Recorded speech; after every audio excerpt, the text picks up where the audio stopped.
Now, today we start with the rational and irrational numbers. In earlier classes, class 9, we have discussed in very detail what are the rational and irrational numbers. But today we also discuss this rational and irrational number. Now, what are the rational numbers? The numbers which can be denoted in the form of P upon Q. But the important thing is, what are P and Q? P and Q are the integers which are co-prime, means there is no common factor between P and Q, and Q must be 0.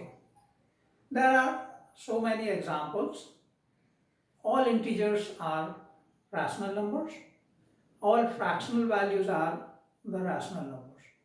But here we discuss its decimal representation. The important thing which is we have discussed, that is the decimal representation of rational numbers. Rational numbers denotes two types of decimal representation. One is terminating decimal and another is non-terminating but repeating. This is important. Terminating decimal and non-terminating repeating decimal. What are terminating decimal? The decimals which ends at a certain places, which terminates after certain places. So they are called terminated decimal. In terms of division, the division process ends at a certain steps, after certain steps. But in non-terminating decimals, the values or the digits after decimal sign does not end. They goes up to infinity. But there are two patterns in this pattern. One is only single digit is repeating, or the group of or a set of digits repeats itself number of times. So here in terms of division, the division process does not end. So these are the two types of decimal representation. Again, terminating decimals, terminating decimals. One thing is very important here. Actually, to find whether the rational number represent terminating decimal, we have to divide it. The simple or preliminary method is we divide quotient or numerator with denominator, and after that division we can get whether it is terminating or not. But in case of rational number, without division we can identify that the given rational number is represent terminating decimal or non-terminating repeating decimal. So here suppose P upon Q is a rational number. So what we do to identify whether it depends which kind of decimals, we find the prime factors of denominator, that is Q. So if the factors of Q in the form of 2 raised to n into 5 raised to m, what is that? The factors of Q are either 2 or 5 or both. If we get such kind of factors, then this rational number represent terminating decimals. Okay? This is, for example, you can take an example, 125 upon, suppose if we are taking an example of terminating decimals, 125 upon 16. So if we find the factors of 16 are 2 into 2 into 2 into 2, that is 2 raised to the power 4. So without doing actual division, you can say that 125 upon 16 represent terminating decimal. But what about this? If in place of 16 there will be 15, or for example you can take it is suppose 12, then what happened? If we take the factors of 12 or prime factorization of 12 is 2 into 2 into 3. So what happened? 3 is a factor which is other than this. So this will not represent a terminating decimal. So I think it is very clear that when it represents terminating decimals, or in which case it represents non-terminating repeating decimal. This is the example of this, shows the non-terminating repeating decimals. So such kind of questions are in exercise 1.4, in which you have to identify without doing actual division whether it represents terminating decimals or non-terminating repeating decimals. Is that clear? So here this is a part which is discussed in earlier classes also, but in this year also. So it is an important part of that. Clear? Now again we come to the irrational number. The second number is irrational number. So irrational numbers are those numbers which are not rational, means they cannot be represented in the form of p by q. Irrational numbers cannot be represented in the form of p by q. So when we talk about irrational numbers, or in some cases we have to prove whether it is rational or not. So we use the concept of rational numbers.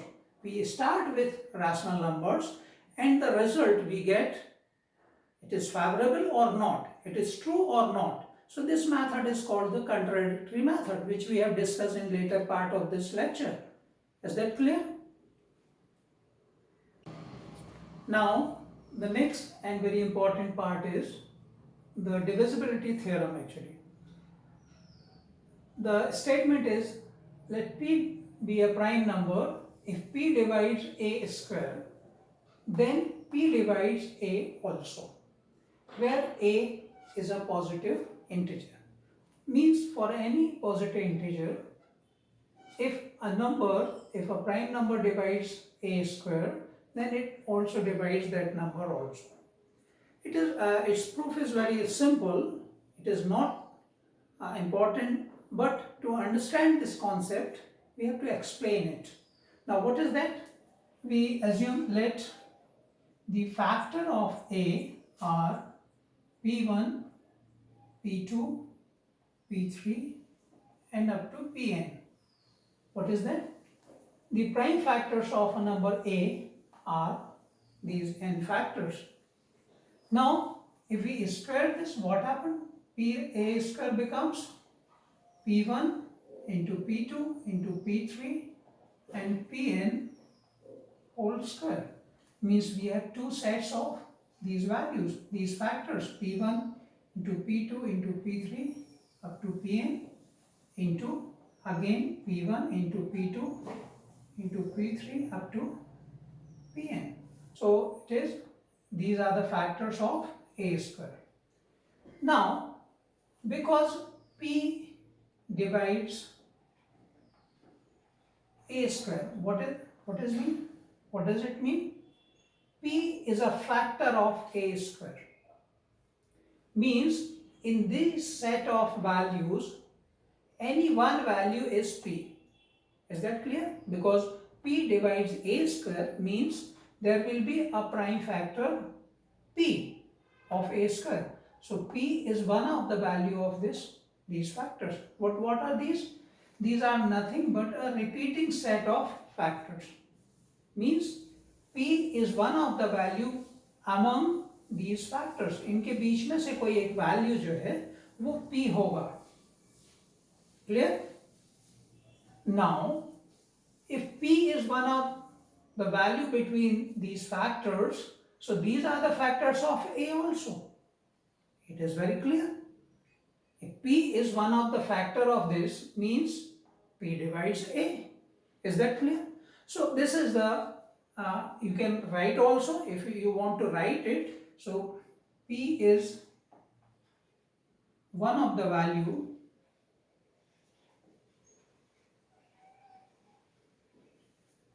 between, or one of the value from P1, P2 up to Pn. But P1, P2 up to Pn are the factors of A. So this implies P also divides A.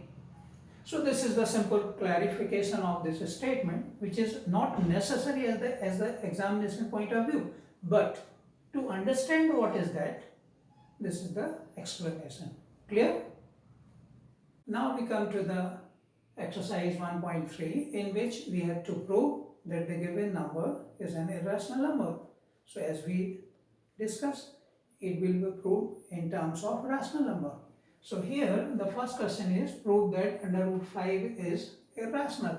So to prove this, we use contradictory method, in which we assume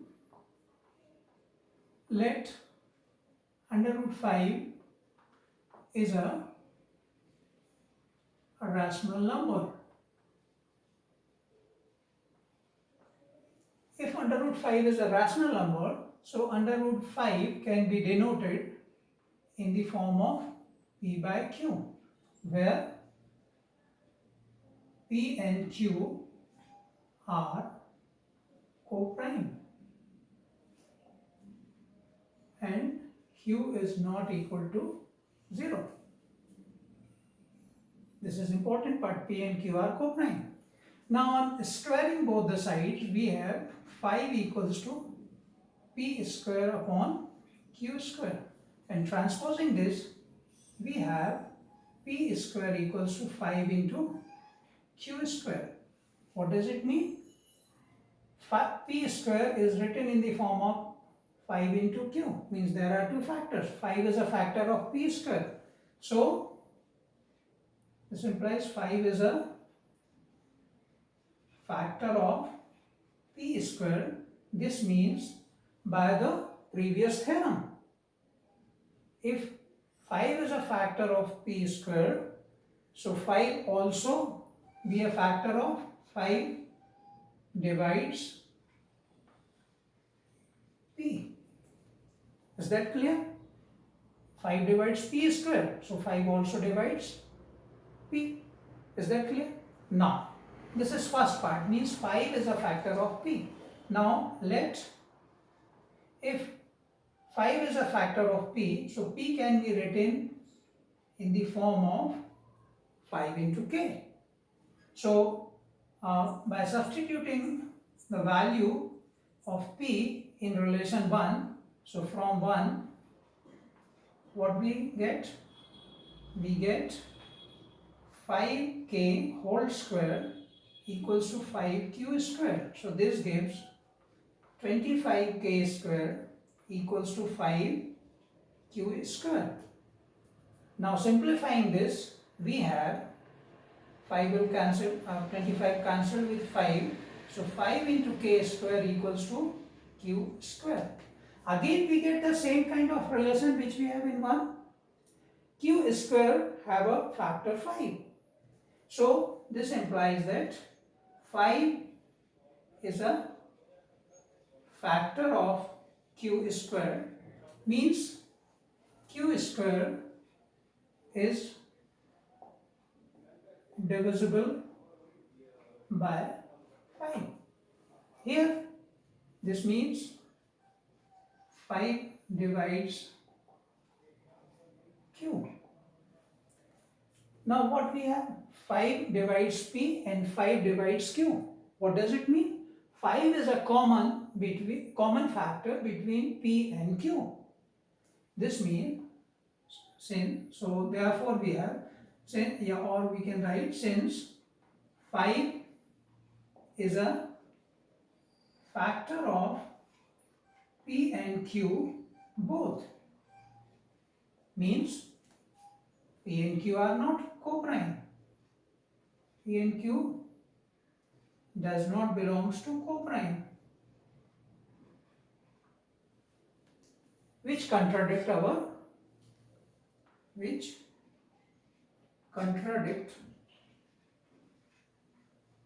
our assumption.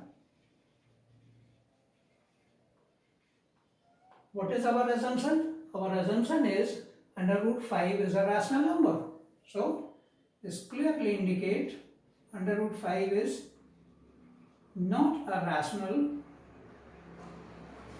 So under root 5 is an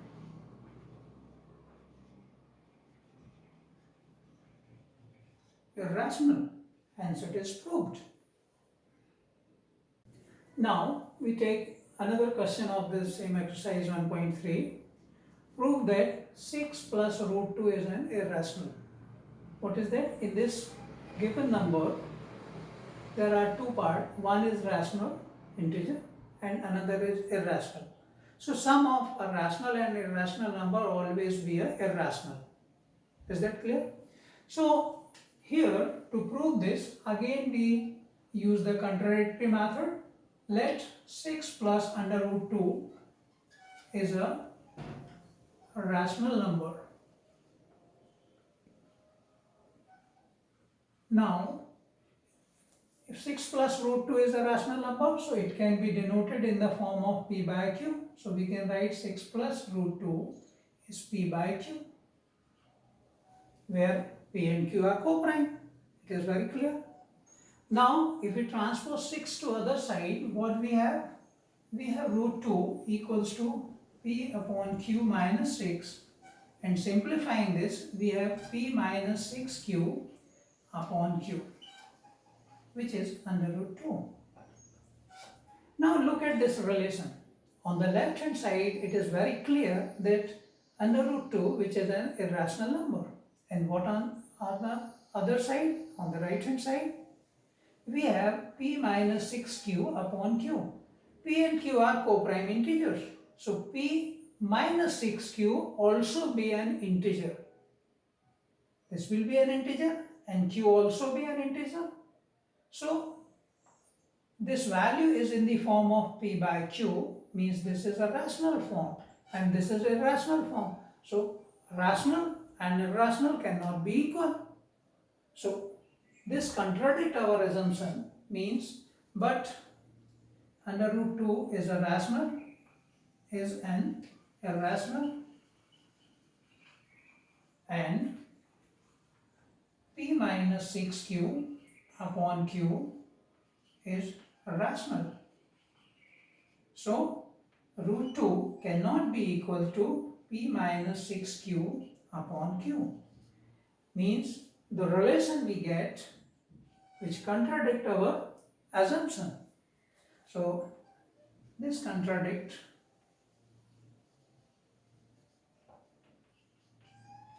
our assumption, that is 6 plus root 2 is not rational. So the numbers which are not rational will be the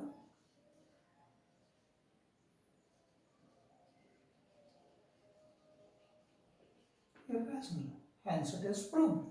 So these are the proofs to irrational numbers. Now we come to the last and concluding part of this chapter, that is the last exercise. Here we have to identify without doing actual division that the given values denotes terminating decimals or non-terminating repeating decimals. So as we have discussed earlier, without doing actual division, to identify whether the number is denotes terminating decimal, what we have to do? We have to factorize the denominator. So here we find the factors of 3, 1, 2, 5. That is, it is divisible by 5, 6 are 30, 5 2s are 625. Again it is divisible by 5, so it is 125, again by 5, so it is 25 times, again by 5, 5 times, and last again it is by 5. So in this way we can get the prime factors of the denominator. So here 3125 is written as 5 into 5 into 5 into 5 into 5, that is 5 raised to the power 5. What we get? We get the prime factors of denominator in the form of 5. 5 is only a factor. So 13 upon 3125 denotes terminating decimals. So because it is in the form of 2 raised to n into 2 raised to m, it is very clear. If the factors of denominator either 2 or 5 or both, then it denotes terminating decimal. On the second part, 15 upon 1600, first we have to check whether it is written in simplest form or not. So clearly 15 is divisible by 3 or 5 and 1600 also divisible by 5. So 5 is a common factor. So first we eliminate or remove the common factor, because in rational number P and Q are co-prime. So here we remove the common factor. So it becomes, this becomes 3 upon